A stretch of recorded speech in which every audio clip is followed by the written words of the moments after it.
So I think that we can kick off again. Hello, everyone, and welcome. My name is Muna, and I head the product marketing team here at Atera, and I'm delighted to be hosting our monthly Spotlight on Partners webinar series.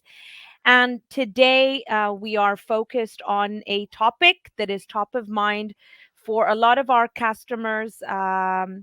Beyond it's about the NIS2 compliance, and I'm delighted to be presenting this with our partners at ThreatDown, Eddie, who's with us and will be introducing himself in a minute. So what we're going to talk about really today is about some of the practical controls to get you on your way to NIS2 compliance, leveraging the frameworks like CIS Controls, which include some of the foundational security measures that you can use to achieve the essential hygiene, secure your business operations and that of your clients, and ensure resilience. And basically what Eddie is going to help us cover, and he'll share with us the agenda as well, are some of the key features of the NIS2 directive and how you can get started. We'll talk about some of the practical strategies to enhance your cybersecurity and really begin your NIS2 journey. And then we will end it with some of the effective implementation measures that you can leverage with the CIS2 controls. But before we dive in, I do want to just share very briefly some of the housekeeping. This webinar is being recorded and will be made available to you within the next 24 hours. We do have an asset, a great asset for you to leverage that's available in the docs section in the webinar, but we will also send you an attachment in that webinar with the recording link in the email that we'll send out. I do invite you to type your questions as Eddie goes through the presentation. We'd love to hear from you, any questions or comments. And at the end of the webinar, again, as our ritual, we do run a very, very short survey. It helps us improve and helps us bring the topics that are top of mind for you. So without further ado, let's officially introduce our speaker. Hi, Eddie, again. Hi, Muna. Eddie, tell us about yourself. I'd love to, really quickly. My name is Eddie Phillips. I am the Senior Channel Manager and one of our cybersecurity evangelists here at ThreatDown. I'm absolutely thrilled to be here today. My background, and I do have a slide on it, but I'll touch on it really briefly. My background is in security, as a security analyst and a systems engineer on the enterprise. I got out of the enterprise, started my own MSP way back in 2008, and I ran that one and another MSP. I was the CEO for around 14 years. I sold off my MSPs, and I joined what I affectionately call the dark side, the vendor side. And so here I am today, and I love to use my position at ThreatDown to help teach MSPs, VARs, IT professionals, whether they're internal IT or whether they are consultants. It's my absolute goal in life to help raise the bar, to help spread awareness, and just to build up our ability to defend our organizations from cybercrime. Amazing, Eddie. And I think that, there's always that added value of being on both sides, if you'd like. So you felt the pain firsthand. You understand the business need. You also understand what it may mean in terms of, business continuity in all sense. So it's great that you can give us the view of both a business owner, someone that cared for IT, and then on the other hand, from a vendor. So the floor is yours. Let's get this kicked off. Fantastic. All right. Well, I'll start by sharing my screen here. I stopped sharing. I think it should be okay. We're loading up here. There we go. Fantastic. Okay, awesome. So thanks, Muna. Everybody, welcome. This is going to be the most fun you've ever had talking about NIS2. So I set the bar pretty low, I bet. I know the challenges. I know how, what it's like to wade through the details around compliance, whether it be a framework or whether it be a directive like this one. And so we're gonna have some fun. I'm going to share a couple of stories. We're going to go into some details. And my ultimate goal for this webinar is to help you walk away with practical steps. And that was something that I always felt was challenging. When we dig into things like directives like NIS2 or different types of frameworks, sometimes it takes a lot of time investment to actually shake out where to start or how to begin that journey towards compliance. And so here's what we're going to do today. Our agenda is our IT challenges. Why are we doing this? Why is this such a big push? Preparing for NIS2, directive, and some questions. So without further ado, I do need to do one thing first, and that is a bit of a disclaimer. Today what we're talking about is not legal advice. I always need to stress that because of how NIS2 is evolving, how it's changing, and how certain countries are interpreting it and implementing it, you always need to check with the country that you are working through or working with. So, and just a bit of a disclaimer there, always make sure you verify what you're putting into place before you move forward. So with that out of the way, let's start with this. What if I told you that your organization's biggest vulnerability really has nothing to do with your technology, but your lack of preparedness when it comes to new regulations? Let's just think about that for a second. I mean, in most cases, as IT and security professionals, we see things like ransomware and data exfiltration as those biggest vulnerabilities that we need to protect against. But let's be really honest: when government gets involved, when you start to look at things like different initiatives and compliance and directives, it does become a risk for the organization, because now suddenly you need to comply with those, because there are some very real consequences for not having those in place. So that suddenly becomes another risk. It becomes another impact to the business. And so we have to consider that, especially when the requirement to have this is in place is so serious. All right. So here's what I want to do. By the time we are done this, I promise you, you're going to have some next steps written down. You're going to have a very clear start to your roadmap to becoming NIS2 compliant and having that the first steps around that directive. So let's go. First off, let's look a bit in the past.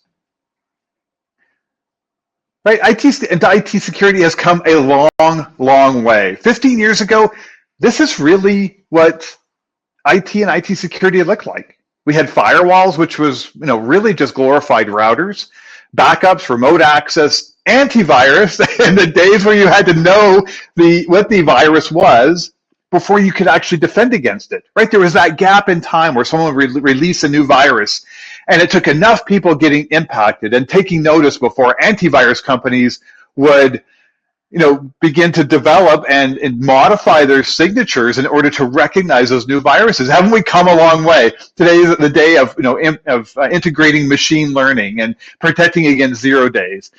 Lastly, projects and tickets, and the reason I bring this up and the reason I want to address this first is because I know it's a real challenge when us as IT security professionals begin to talk to the decision makers. Right, so a lot of decision makers, if your organization or your client or whoever you're dealing with when it comes to NIS2, if they have an antiquated idea of what the IT challenges are, it's going to be a bit rough, because what does it look like today? Right, it's gotten very complex very quickly. I came up with this slide off the top of my head. I know I could come up with 2 more just as full as this one. And so what's happened is, over time, we've seen the complexities come out because of the new threat actors, and cybercrime and infiltration and vulnerabilities have become a multi-billion-dollar industry for threat actors, right? Whether it be white-collar crime, whether it be state-sponsored, and so the challenges today have erupted into such a magnitude that we now start to see things like the NIS2 Directive. We start to see hints around regulation when it comes to different organizations and the way that IT and IT security is done. And so you can't hardly blame them for moving in this direction when you see what's happening day in and day out. All right, so that's where we're going. That was the past. I already introduced myself, so I will skim over this really quickly. And I want to talk to you, and I want to set the tone for today. So let's talk about defensible answers. What are defensible answers? Defensible answers are ensuring that when you begin your journey, when you begin to put controls in place, that you're able to defend them. Okay, what do I mean by defend them? So let me go off on a tangent. Let me go down a rabbit hole really quick, and I want to share a quick story with you. I don't know how many of you that are watching are parents, but I'm a parent. I raised, my wife and I raised my daughter. She's older now, but when she was a teenager, raising teenagers is always a challenge, isn't it? Like they're not kids anymore, but they're not quite adults, and sometimes you tell a teenager something and you don't understand the logic that goes on in their head. It's a challenge, right? And so I remember one time, I asked my daughter, I said, you know what, honey, my daughter's name is Talon, and I said, honey, you know what, if you could please do the dishes, I got to go run some errands. And I went and I ran my errands, and I come back and I come in the door and the dishes aren't done. I was like, honey, what happened? I asked you to do the dishes. And she says, well, Dad, I went to do the dishes, and I walked over to the sink, and I opened up the cupboard, and I couldn't find the dishwashing soap, so I couldn't do the dishes. So I walked over and I opened up the cabinet and I moved a dish towel someone had thrown into the sink, and there's the dishwashing soap. But let me ask you, was that a defensible answer? Not really, right? She obviously didn't put the effort in to find that, to get that job done. So let me ask you if this rings differently. What if you asked your teenager, hey, my son or daughter, if you could please get the dishes done while I run some errands, and you went out and you ran your errands, you got back home and the dishes weren't done. And you said, honey, what happened? I asked you to do the dishes. And they said, Dad, look, I know how hard you work, and I know, you should put a roof over my head and food on the table. I wanted to get the dishes done for you. So I went to the sink and I went to do them, and I couldn't find the dishwashing soap. But I opened up the cabinet and I ripped everything out, and I still couldn't find it. And I thought, well, maybe somebody put it in the laundry room. So I went to the laundry room and I went looking for the dishwashing soap, but it wasn't there either. I guess we were out. But Dad, I didn't stop there. I called up Grandma. I said, hey, Grandma, I'm trying to get the dishes done. Do you have any dishwashing soap? We're all out. But as coincidence would have it, she was out too. But Dad, I didn't stop there. I called up a friend of mine who's got a driver's license. They're picking me up in 20 minutes. We're going to the store. We're going to go get that dishwashing soap. I'm going to get those dishes done. It's a bit of a different feeling, right? The end result was the same. The dishes weren't done. But did that kid have a defensible answer? Did they go the extra mile to make sure that they were, attempting to achieve that goal? Do you have defensible answers? Right? Do you have a mindset of defensible answers when it comes to implementing the NIS2 Directive? And we're going to talk about defensible answers. We're going to talk about setting you up for success, even though what's the reality? The reality is it's not if you get impacted by a cybersecurity event, it's when and it's how bad. And so a part of NIS2, and we won't drill too deeply into the reporting, we're going to mostly focus on the practical control implementation, but there is a reporting aspect. And so when you get to that point, if you get in that situation where you have to report, you need to have a defensible answer to make sure what you've put in place is effective, or at least to the point where you've made that extra effort and you can defend what you've put in place.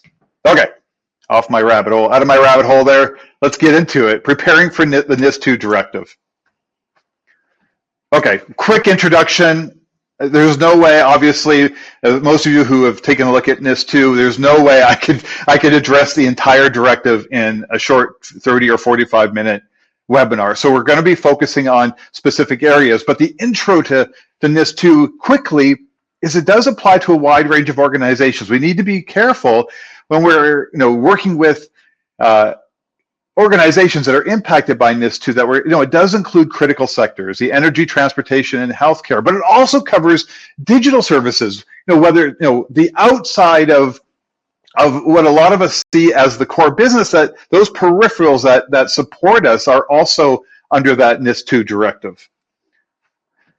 When it comes to reporting requirements, I just touched on it briefly. Reporting significant cyber incidents to the national authority is going to be a requirement. This means that you're going to have to be prepared that when that incident happens, that you can communicate those. So having the proper documentation in place, having the proper logging in place.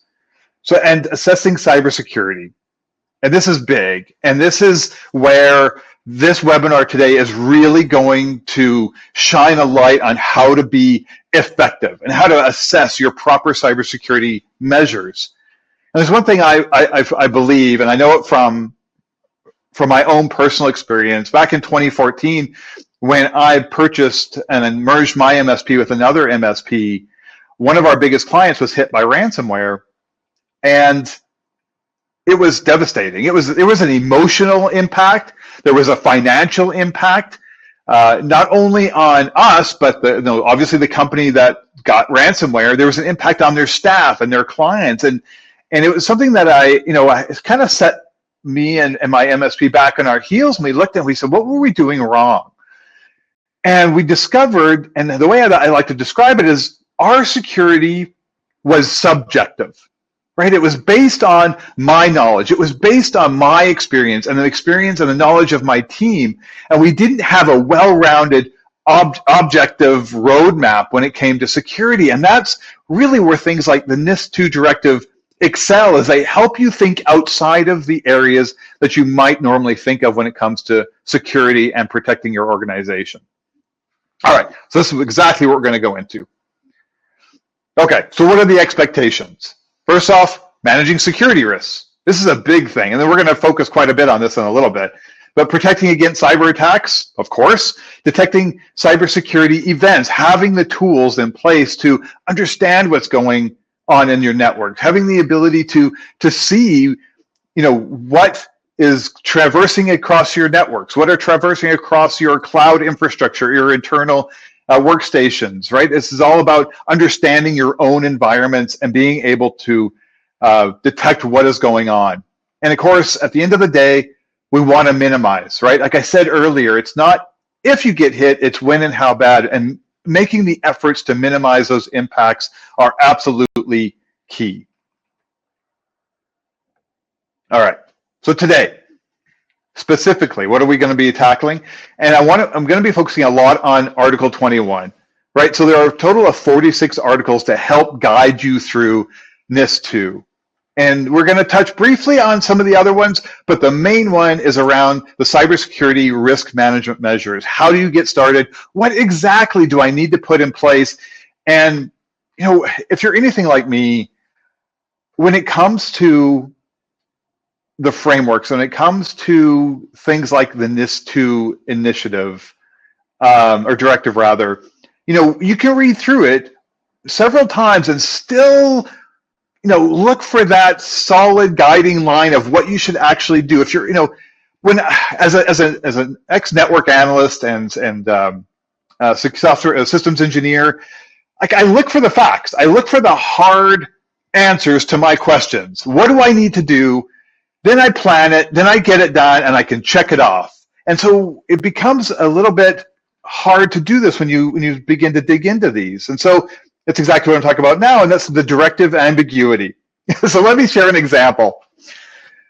Article 21 says this: member states shall ensure that essential and important entities take appropriate and proportionate technical, operational, and organizational measures to manage the risks posed to the security of network and information systems which those entities use for their operations, for the provision of their services, and to prevent or minimize the impact of incidents on recipients of their services and on other services. Wow. That is I don't know who did the grammar on this, but that is the biggest run-on sentence that I have probably ever read. And when you read things like that, it becomes a challenge to decipher exactly what you need. You essentially need to read this section by section to understand it. And so here's what we're going to do. We're going to break it down a little bit. So what is the barrier to the how to implement cybersecurity within NIS2? And so broad definitions. Terms like significant incidents are open to interpretation. Well, what do I mean by that? A significant incident could be the loss of a laptop. Is that significant? Well, maybe. It depends on your organization. If you have local encryption on your laptop and you are 100% cloud-based, you don't store anything on that local machine and it gets lost and someone finds it or someone steals it, it's inconvenient that you lost that laptop, but it's not the end of the world. However, if your CEO forgets his laptop on a plane and there's no local encryption and he stores intellectual property locally on that laptop, that is a big deal. So broad terms like significant incidents, it becomes a challenge because it's up to the different organizations to interpret what is significant. Sector variability. Different sectors interpret requirements unevenly. What's important to healthcare may not be important to law or the other important sectors that need to abide by NIS2, right? There's a lot of variables that we need to interpret how it applies to our organization. Ambiguous compliance. Organizations decide what counts as adequate measures of controls. This is where I spoke earlier about, is your security objective or is it subjective? And then over-reporting risks. Fear of non-compliance may lead to excessive reporting, right? Some of you, and understandably, might be a little bit paranoid and go too far and spend too much time and too much money in certain areas. So there are some challenges when it comes to implementing the NIS2 directive. And so this is where CIS Controls comes in. And I believe, Muna, we have a poll, right? When it comes to CIS Controls? We do. Let me see how I can open that. No problem. So the poll is going to be, who has used or heard of CIS Controls? Okay, trying to remember how we worded the question. Let me know what it says, Muna. I think it says, are you using CIS Controls today? And that's it. It should be up there. I hope they can see it. I did open it. You should be live. Very good. So while you're filling out that poll, we'll check it in just a second. I'm going to go to the next slide and talk a little bit about CIS Controls and what it is and where it came from and what it means. CIS Controls is a framework. And there's a lot of frameworks out there. There's NIS, CSF, and there's a bunch of them. I'm particularly fond of CIS Controls, and I'm going to share with you why. First off, CIS Controls consists of 18 different controls. I think it's 64 different safeguards that are contained under all of those different 18 controls. So I know what you're thinking, Eddie, I'm trying to wade through NIS2, and now you want me to learn a framework called CIS Controls with 64 safeguards? Look, so here's what else I like about CIS Controls. This is what's going to help you out a lot, and we're going to talk about this in detail, is CIS Controls breaks down their safeguards, right? So they've got the overall 18 controls, but then under each of those safeguards, they're broken down into 3 groups. IG1, which stands for Implementation Group, IG1, IG2, IG3. And the first one is a subset of those 60 some odd safeguards, and it is your basic cyber hygiene. This is where you get started, right? This is where we begin to understand, what are the first steps I need to take? What does our poll look like, Muna? So did it come up? Basically, it did come up. I'm sorry, Eddie. There is an issue here putting it live, but I no see worries. that most of our audience has said no, Okay. but about 20% have said yes. So, all right. But the majority have said they're not using CIS Controls today. All right, so I'm glad I went through the intro on it. So that's where we sit with CIS Controls. That's the very high level. And I'm going to tell you right now, it is worth digging into, and it is worth. I'm going to show you how we draw the lines between NIS2 and CIS Controls. All right, so getting started. What are the practical steps? Okay, so we're going to step into the ideal way that a security analyst or a cybersecurity professional should begin to implement controls. Let's just for 2 seconds, let's set aside NIS2 and let's set aside frameworks and that kind of discussion. But if you have taken any kind of certifications, if you have spent a lot of time implementing cybersecurity controls, you typically understand that the first step is identifying your risks, right? identifying your risks and understanding your assets, understanding, what you have out, like how's out there. You can't protect what you don't know you have, right? So understanding the assets that your organization have, and then evaluating the risks that it can expose those assets. That's typically what it looks like. And so when you begin to implement items, that's typically where you start. Now, it's a little bit different when we start talking about the directives and frameworks, but we'll deal with that in a second. So let's talk about the ideal process flow. First off, even NIS2 says, hey, you know what? You need to identify your risks, right? You need to have a look at your assets. What's important to your company? And then you need to ID the risks for those assets. You figure out a risk treatment. And then we're going to talk about how those draw or lead into the CIS control. So let's do that right now. Okay, first off, identify, analyze, and evaluate risk. So let's do an example right now. Let's say you're identifying assets and risks inside of your organization. And you say customer data, we collect a lot of customer data, and we have some intellectual property. And there's our key assets. That's what keeps our business running. Those are the building blocks of how we offer our product or our service. And then you understand that, hey, you know what? One of the biggest threats out there, one of the biggest risks is being hit by ransomware, right? Ransomware is a recognized threat when it comes to theft and data loss, right? So whether, a lot of ransomware these days will do data exfiltration. So they'll steal your data and then they'll encrypt it. So there's that double ransomware kind of scenario. And this is not a risk that your organization wants to take. Okay, great. So now what? Well, we need to treat that risk. We need to do something about it. And so something else you've identified is the main ways that you get ransomware are three ways. First off, unsecured remote access through brute force. The second way is unpatched systems. And finally, infected payloads and websites. So a lot of those come through email, but essentially at the end of the day, we're looking at infected payloads and websites. And so here's what you can do. The cool thing is about CIS controls, when you start to read through the controls, you're going to see that they map to a lot of those areas where you need risk treatment. That's the whole idea. So control number 10 says you need malware defense in order to treat those risks.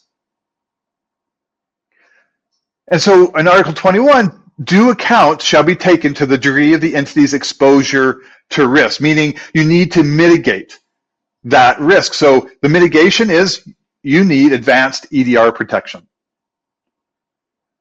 right? So what does EDR look like exactly? Why does that help you out? And so I'm not going to spend a lot of time on product today, but I do want to address the fact that EDR, our threat down EDR, does address things like 0-day. It does have ransomware rollback. It has the ability to isolate so that you can respond to a ransomware infection, right? So you can begin to understand that mitigation. You can begin to make the documented requirements when it comes to NIS2, right? So NIS2 says evaluate those risks, identify them, understand how you're going to mitigate them. And this is where CIS control comes in to help you do that. I'm going to give you a cheat sheet in just a second, but this is pretty typical, right? This is something that a lot of you are probably sitting back going, well, that's kind of what we've always done when it comes to cybersecurity risks and understanding, maybe not what the CIS control part of it, although 20% of you are already, which is fantastic. But this is it should be how we're addressing risk. But here's the reality today when we start to see NIS2 come into place. And here's the reality. The reality is now that you've already likely have some sort of a cybersecurity roadmap, you already have your implementations, but now you're sitting back going, oh, wow, okay, I've got this in place. Do I line up with NIS2? And so you begin to go through NIS2 and you begin to read the articles and understand the requirements for it. And so you identify a missing NIS2 requirement. Okay, we're going to walk through this process where you can take that requirement and then match it up to the CIS control ID, understand the safeguard, and then implement the control. It's easier if I do an example. Let's have a look. First off, you identify a missing NIS2 measure. In Article 21, 2B says you must have incident handling. And, well, it turns out that your organization is missing the ability to handle incidents, right? You don't have a great process, or maybe it's not a fleshed out process. Or maybe you have been one of the companies that, I'll just deal with it when it happens, versus maybe having someone who's very, works very closely with your cyber insurance company. Maybe they've got some resources for you. But if you need to address this inside of NIS2, we need to understand what we can put in place. And so inside of CIS Controls, we have a control called Incident Response Management. CIS Control 17 says, establish a program to develop and maintain an incident response capability. Policies, plans, procedures, defined roles, training, and communications to prepare, detect, and quickly respond to an attack. Well, guess what? When you begin to read these, and if you've dug into NIS2 already, you're gonna start to see similar terms. In fact, earlier when we talked about cyber hygiene, basic cyber hygiene in CIS Controls, guess what? One of the items is under Article 21, says the exact same phrase, basic cyber hygiene. And so CIS Controls will walk you through that. But in this particular case, we're talking about incident response and management. So we need to address that. And then we give you here's that cheat sheet I mentioned before. If you want to scan this QR code, or if you don't trust me not to rickroll you, just do a search for the cost of cyber defense in CIS Controls. And if you go to page 6, I'm going to give you the shortcut. If you go to page 6 on this tooling, there's a tooling section in this document that essentially takes a breakdown of the CIS controls and tells you what type of product you need, right? Okay, so let's take a step back. We've got the NIS2 requirement that are fairly vague and open to interpretation, but the language is very similar to what is used inside of CIS Controls. CIS Controls then provides you with this cost of cyber defense, this tooling translation to tell you exactly what type of controls to put in place. All right? And when you dig into that, you suddenly see that the CIS safeguard for incident response, to meet that ability to have incident handling under NIS2, is to designate personnel to manage incident handling. Right? So who's doing that? And establish and maintain contact information for reporting. Establish and maintain process for the reporting incident. Okay, let's dig in a little bit deeper. Here's what we've done at ThreatDown. We've taken our products and we've mapped them to CIS Controls. We've done the same thing with NIST, and we've done the same thing with various other frameworks and directives in EMEA. But what we've done for CIS Controls, we've made it really easy to determine which solution. And so as an organization, you want to be able to address all of these. Designate personnel to manage the incident handling, establish and maintain contact information for reporting. And when you begin to look at how ThreatDown has mapped to these, you discover that ThreatDown's MDR is a great answer. Right? 24/7 coverage, it gives you, just to skip ahead, it gives you the MDR analysts that are going to do that incident response. It gives you, where is it in here? The tiered notification. Guess what? It's a platform where not only are they going to take care of the response if something happens on an endpoint, they're going to provide you with an area to input contact information. Right? We're going to give you flexible remediation options. How does it happen? What happens when there's an incident? Do you want the ThreatDown MDR team to just go after it and do it for you? Do you want them to contact you? Like, it helps you walk you through not only the practical side, right, but it helps you do the documentation side as well. So you begin to basically, fill out and flesh out what that process looks like. And I hope that makes sense, right? Because the challenge that we all have that I've addressed is, how do we translate? How do we translate that ambiguity towards the actual solutions that we put in place? So that concludes that example. And so what I'd like to hear is I'd like to hear from anybody else who might have some questions on implementing specific controls. Muna, have we had any questions come in?